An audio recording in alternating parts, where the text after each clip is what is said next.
My name is Isabella Stone. I'm 31 years old. I'm currently living in Nipaluna, Hobart, which is in Lutruwita, Tasmania. I'm currently working as the artistic director of Drill Youth Dance Company, which is a dance company that works with young people from the ages of 14 to 30. I was first introduced to Feldenkrais in 2007 when I was at the West Australian Academy of Performing Arts training in dance. And my introduction to Feldenkrais in first year was really from a kinesthetic point of view. So we looked a lot at the skeleton. It was a body practice. And it was simple. It was only, I think, one semester. But it sparked my interest and I was very curious about it.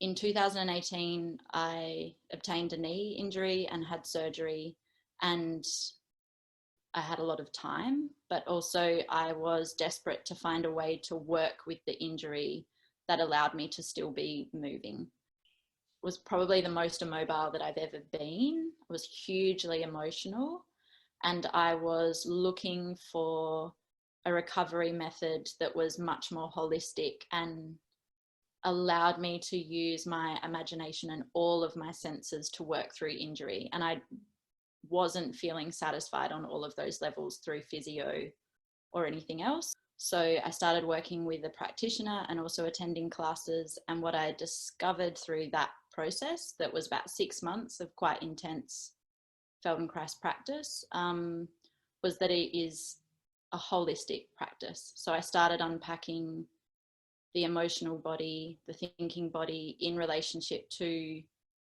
that skeletal system and those neurological pathways. It was my saving grace during injury. And so I definitely think if you've sustained injury, what Feldenkrais allows you to do is gain the confidence in the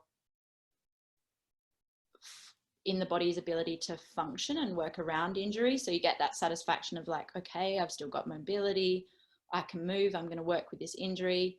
And then parallel and alongside of that, you get the relief of working through the trauma and the thinking patterns and the emotional patterns that are attached to that injury. Let's say you're not someone that is attached to meditation, or you maybe identify as like, I don't like being still.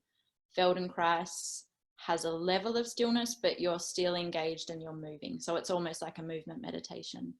I always think of my dad. He suffered 2 strokes, and I've watched his neurological pathways sort of disintegrate. And I really think for anyone that suffered that level of trauma or that numbness that sort of happens in the body, that forgetfulness, to either know how to work with that forgetfulness and still remember that there's possibility for movement in other ways, or to reconnect with that part of the body, I think Feldenkrais is really useful.